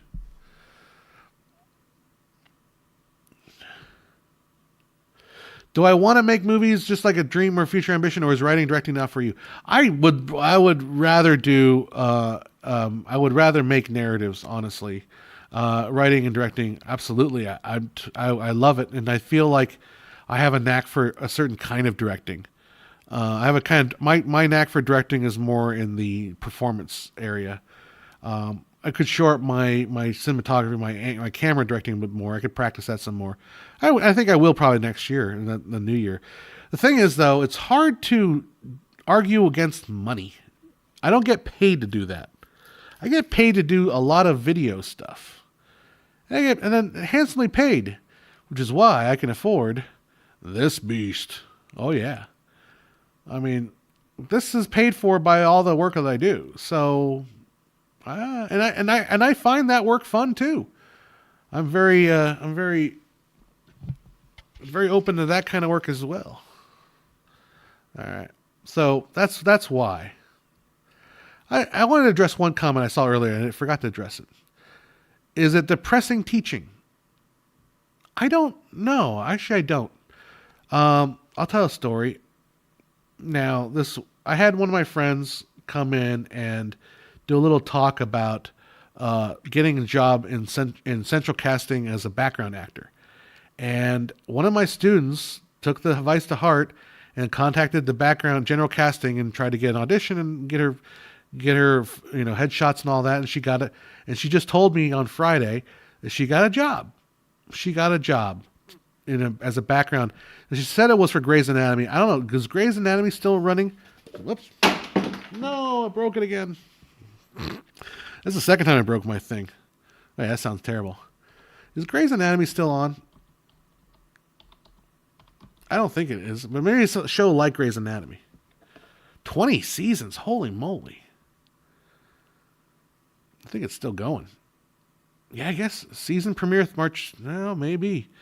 So anyhow, she got a job, and she got a job right away right out of a Video One class. It's awesome. So I was so proud of her.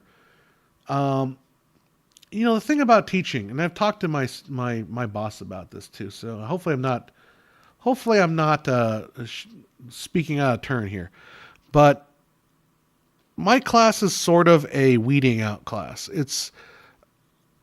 We have 3 Video 1 classes. And we only have 1 Video 2 class. Because that's how many people basically, they take Video 1 and that's it. They're done. And then 1 Video 2 class, and then there's a Video 3 class, and then a capstone class to get your certificate in digital media. Realistically, out of all that funneling of people, we get maybe 2 or 3 people that are workforce ready, in way air quotes there. And by workforce ready, I mean like I can bring them on and have them do entry level stuff. Like it takes a while. You have to go through a lot of people. That's okay. Because it's art. It's fine. People take that class and don't necessarily do it because they want to be, they don't want to necessarily be in the field. They don't want to necessarily career, but maybe they enjoy doing video. That's okay too. So, that's honestly my best directing. Like the best directors are actors, directors, in my opinion. Yeah. I love that. So that's why I was talking to, if you got my sense of where I'm going at with all the idea of like, hero's journey, like emotional dynamics between the characters, where the story has to go in Godzilla Minus One, where the ultimate story has to go, the purpose, there's larger, the way the hero's journey is kind of portrayed as sort of a a map to writing a story is not quite, I think, the proper way to think about it, but to think about in terms of like what the human psyche yearns for, the kind of directions that you want to go for, and so when we're talking about in terms of like acting and how to do a performance like that, you have to kind of understand the objectives and goals, and less so about like would the actor necessarily do this, although that's important too, but you have to understand where you're going with this, all this. So anyhow, that's why I'm way into that. John, do you like to emphasize composition techniques like symmetry, rule of thirds, leading lines, or other cinematography methods in your projects, or do you usually approach it more intuitively? I never follow any of those rules. I mean, I follow rule of thirds pretty much. Leading lines, of course. You always look. I mean, like leading lines, rule of thirds, and symmetry are just basically words we give our intuition. Like I think our intuition might lead us to creating leading lines. And leading lines are important. Like you want to be very conscious of how the space behind you is affecting the foreground, how the background's affecting the foreground.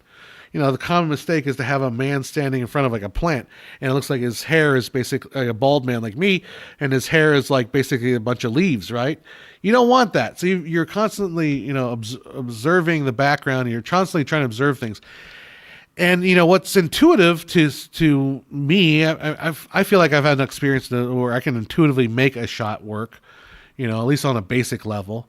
The words that I apply to are things like symmetry, rule of thirds, leading lines, and negative space, positive space, that kind of thing. Whereas, that just comes to the feel of the shot. You already, it, you don't necessarily have the words necessarily. I mean, I can put it in words, but it doesn't have to be in words. Do you prefer the original Hong Kong or the original Godzilla? Original King Kong or the original Godzilla? The original King Kong.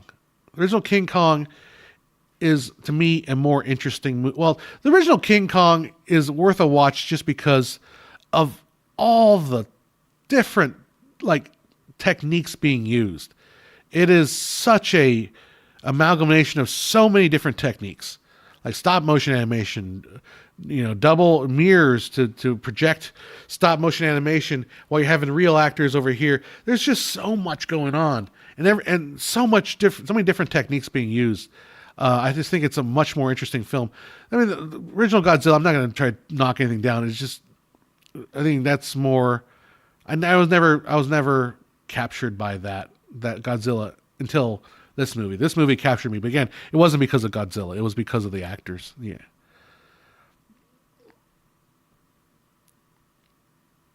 Really question. With all the phone apps that are allowed to edit photos, how are the phone apps to allow editing videos coming along? Oh, I get what you're saying. I'm not the person to ask about that because I just don't care about phone apps. Like it's one of those things where it's like, if I have a good tool, why would I use the more basic tool, right? Like I would never, I have no desire to edit anything on a phone because it just, my fingers are fat, and I do not do well with phone touchscreens. So any kind of editing on the phone is just ultimately frustration for me. So it's one of those things like, why would I learn how to use, I have Photoshop. Why would I ever want to learn how to use something smaller? It just doesn't, I don't know. You can ask that one tech guy that hates 24 FPS. Marcus something or other. Hong Kong versus Godzilla, LOL. There you go. Hong Kong is Chinese, though. We're talking about Japanese. One King Kong for Empire State Building and one for the WTC Towers. Oh, God. Yeah, you're right. 1970s. With, what's her name in that one? Was that, no, it's not Candace Bergen. Anyhow. I was wondering about that with the TikTok and YouTube shorts. Well, yeah, TikTok and YouTube shorts, I don't even bother. Like, I mean, I don't edit. If I do make one, it's not, I don't like edit them very well. But you can also edit them on Premiere and then upload them to Jessica Lange. Thank you, Jessica Lange. Yep. The original Godzilla had a great roar for him, great atmosphere and great sound, and the grim mood was there. Where it stumbles with the pacing and acting, which is and also very cheap production. Yeah, Godzilla Minus One doesn't feel cheap. It's so good. There were two for the World Trade Center. Now that I remember, I'm trying to remember if I ever saw the 70 version. Yeah, the original one was really good. Oh, anyone else having YouTube video stoppage issues? Maybe. It might be my end. I don't know. I feel like, I don't know. It seems like my end's okay. I'll bet you something strange is going on with the internet. It just seems like a general situation overall that something is like bizarre with the internet. It's not just YouTube. It's like everywhere. It's the crazy what's it called? It's the sunspots. The CGI wasn't great. Minus One, I got used to it. Not so big of an issue. I don't know. That's sort of... I get what you're saying. That some CGI is like, well... I could see some of it being like, you know... I could see some of it. But, like I said, it's not... I really don't give a shit about that. It wasn't... The movie didn't affect me in this... the visual aspect of it. You know, what I was more impressed with is all the CG surrounding like the boats and the water effects and all that. Cause like how much of that stuff has got to be real? How much has got to be fake? I imagine a lot of it's fake, right? Like the ships and all that stuff. And there's also, you know, the way he wrecks the houses and stuff like that. I really thought that was pretty impressive. But I could see there's a couple shots where like that, you know, that's good, but it doesn't quite go the next level beyond that, right? But then again, like I said, it's not the reason why I love the movie. Wild Turkey might help recall. I think it'll make it worse, actually. This is starting to bug me. I gotta get Mr. Thing out here.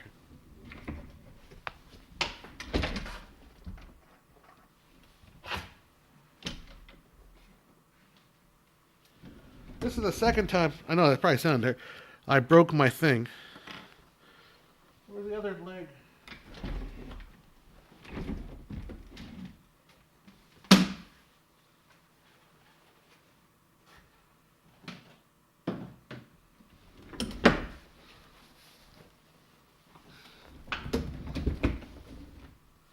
I gotta find his other finger. All right. Luckily, I have some glue right here with me. Let's see. That's that finger. This is really interesting because I actually printed this with a transparent filament. And it's got a weird, like a transparent feel to it. Yeah, if you can see that. Where's the rest of the Addams Family? I don't know. Oh, you know what else I watched? I watched that movie X.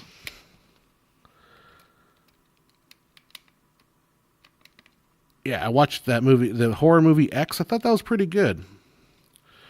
Something, you know, I didn't realize how small Jenna Ortega is. She's a tiny girl. I do have kind of a crush on Jenna Ortega too, so. But, yeah. X was a very, very interesting movie, and I kind of got into the whole, like, backstory with Pearl. Although I didn't see Pearl. It was a very interesting film. It's obviously a very, you know, it's almost a very cliche horror film, but it's worth a watch. I would say it's entertaining enough. All right, just putting that back. X is out already. X is out on I want to say it's HBO. Are you suggesting Uncle Fester? That's rude. I am Uncle Fester. I've got the same haircut. All right, that did not work. Let's put some more glue on the side. We'll get the finger. He's just missing his middle finger. And the YouTube channel Vanilla Skynet has been doing a compilation video of Siskel and Ebert reviewing movies of certain directors. Interesting. Man, I used to be a big fan of Siskel and Ebert. I used to be a big fan of Ebert at one point. But it's one of those things where I think Ebert eventually like pissed me off. Oh man. Spot the understairs dragon in the background. Really?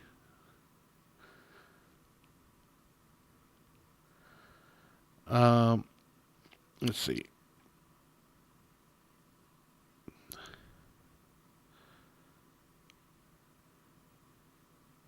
Am I thinking of Triple X? No, X is the movie about these teenagers that want to go and make a porno, and is it X Pearl then Triple X? Is there a third movie in that series? Or are you thinking Maxine? Is that what they're saying? Isn't Triple X? Isn't that Vin Diesel? Maxine. What is Maxine? Maxine. Yeah. Okay. Maxine Minks is the 6 years after the events of the Texas Porn House Massacre. Maxine Minks, sole survivor, continues the journey toward the fame, setting out to make her actress in 1980s Hollywood. Interesting. So they continue on the story, huh? Lily Collins. Mia Goth returns as Maxine Minks, and she's haunted by Pearl and Texas Porn House Massacre. News clippings give her title events from the X of that role. Cool. Mia Goth is an interesting actress. Very interesting. It's weird. She's actually quite more prettier in real life, I think, than she is in the movie. But she's definitely gives it a go.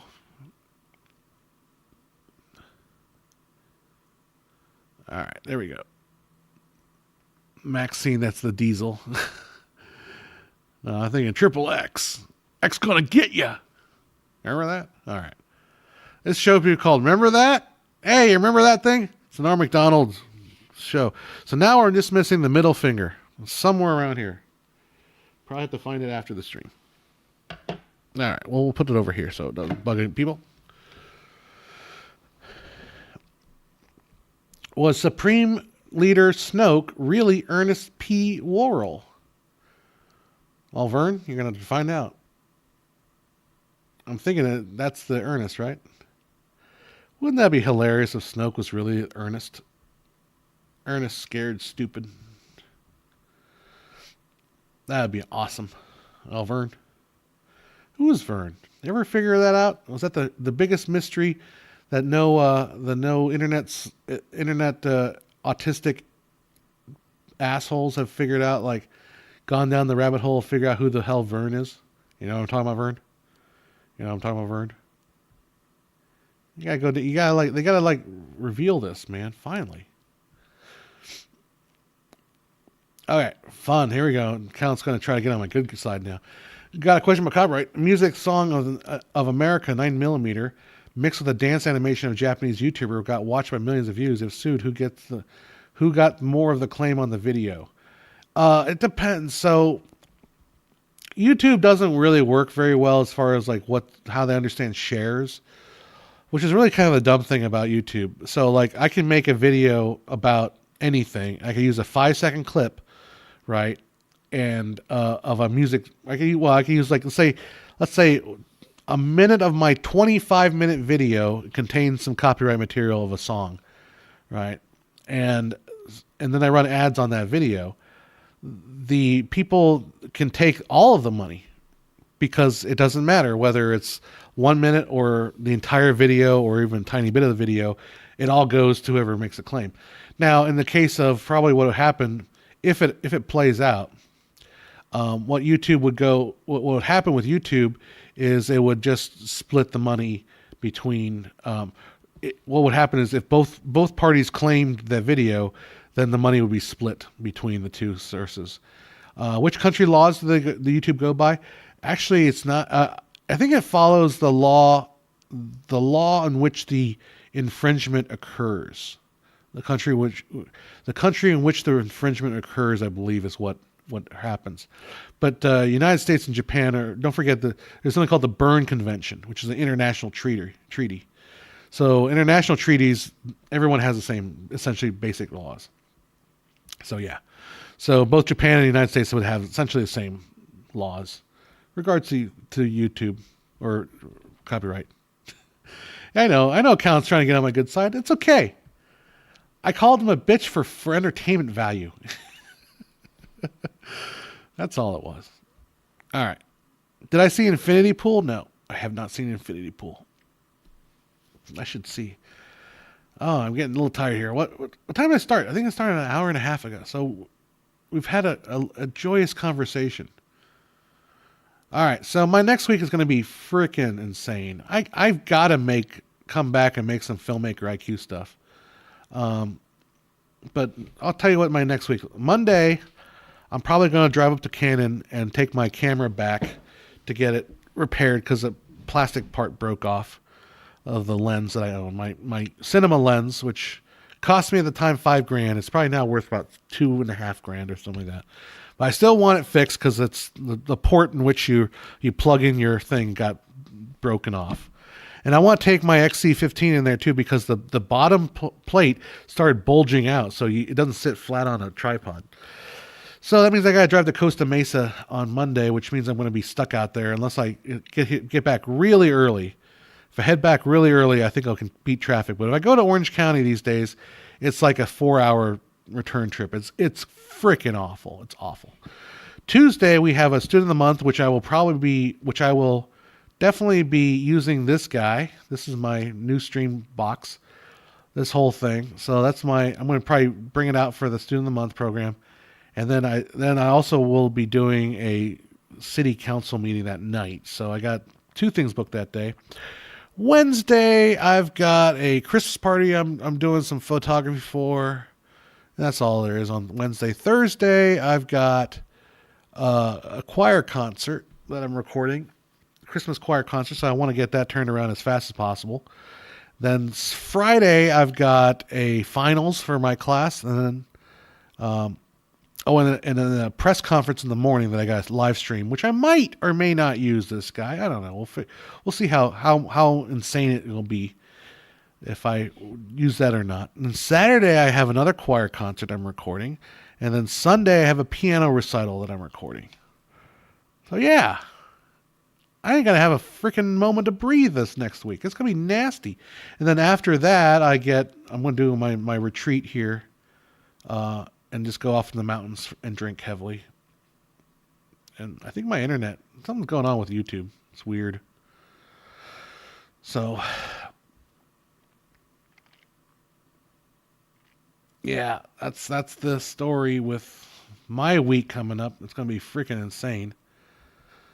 There are a lot of songs uploaded full mixed with scenes and movies and TV shows. Just wondering what the Shigur UI dance meme. Check them out. Let's see what that is. There's a lot of stuff out there. Doesn't necessarily mean everyone gets not everyone chomps off all the YouTube ad monies. Sometimes people just let it ride. Depends. Lowly God Requiem. I feel like I'm going to be on a list now for looking at this. The FBI is going to put me on a list. Oh, my Lord. What did you make me look up this for? All right.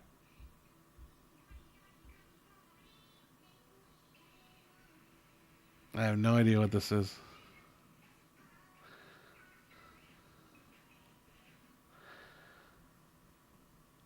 I love Godzilla Minus One. Doesn't mean I want to watch all these weird Japanese shit. My God. Sometimes Japanese people go too far. Sometimes they go a little too far. A little too far with the Japanese stuff. All right. Infinity Pool is wild. Mia Goth is fantastic. Okay. Well, now I got to watch it. Fine. Now the question is, can I get it easily, or do I have to buy it on Amazon? Let's see here. Infinity Pool.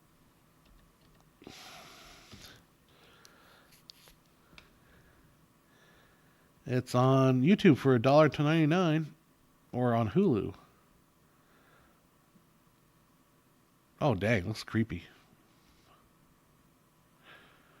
Well, I didn't get a very good review on here. Wow, it's a 2.0 review out of, 2.0 out of 5. Okay, that's not that bad. All right. Well, let's see. What else do we want to talk about before I take off here and probably wrap up some stuff on my computer? Alexander Skarsgård and hedonism? Lovely. There you go.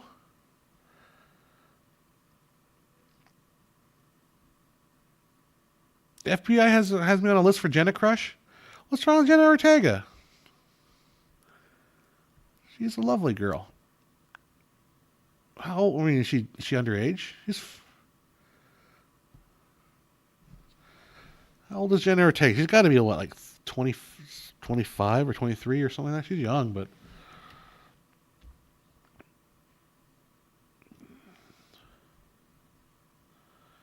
Jenna Ortega is 21 years old. See? There you go. That's okay.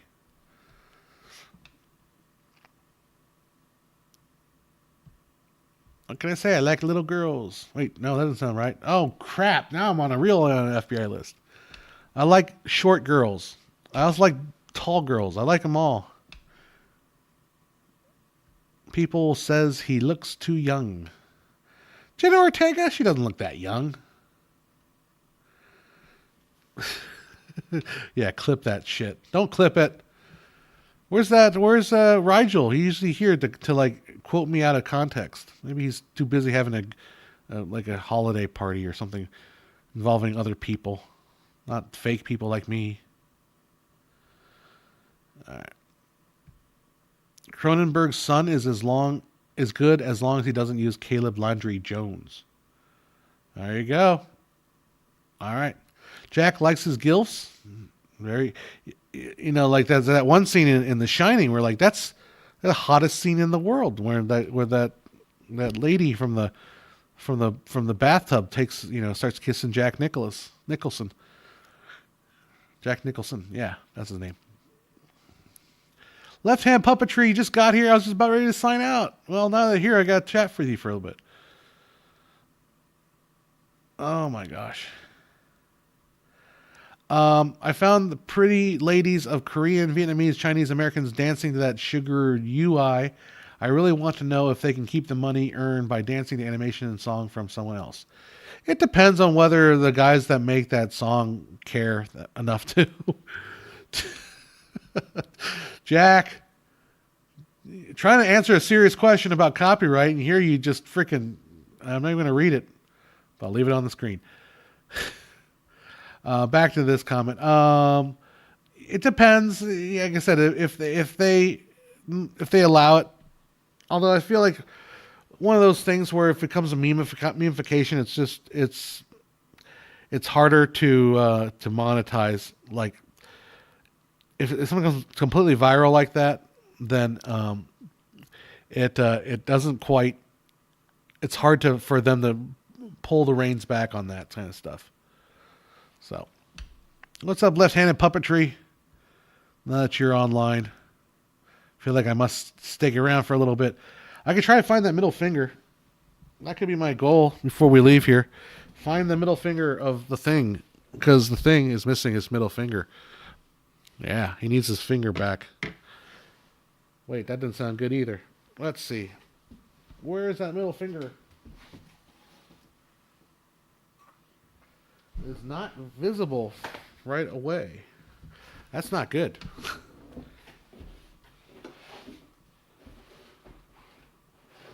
Well, I don't think I'll find it in the next 3 minutes, so we will have to let that mystery go. Where did the finger go? That's what she said. All right. Yep. So yeah, I'm not. I mean, I want to put some more Filmmaker IQ videos out. I will be. I obviously have to be doing a video about how I built this monstrosity of a thing. But yeah, hopefully the new year is going to bring a lot more ways to make more time to make things, and less. Well, no, I hope to continue making money. That's always nice. But I like to make some more filmmaker IQ material, and I've got short films on my mind too that I want to put together. Left Hand Puppet you're going to watch tonight. You probably already talked about it. About Shin Godzilla. I didn't talk about Shin Godzilla. I'm not a big Godzilla fan, but I loved the new movie. It's so good. All right, have fun at the theaters. All right, guys, I'm going to wrap it up for today. That has been awesome. Thanks for hanging out with me, talking a bit about Godzilla Minus One. Let them fight. And there wasn't any of that, unfortunately. Well, or fortunately, I thought it was great. All right, guys. I want to sign off. I want to find that middle finger. I want to glue it back together, and we'll come back. I don't know if I'll be making it. Well, maybe we could do like an early day on Friday or something. Or we'll do this live stream. We'll do a live stream during the day sometime if I get a chance to put things together. All right, guys. We will see you later. If I don't hear from you, have a happy holidays and stay safe out there. We'll see you later. Bye-bye.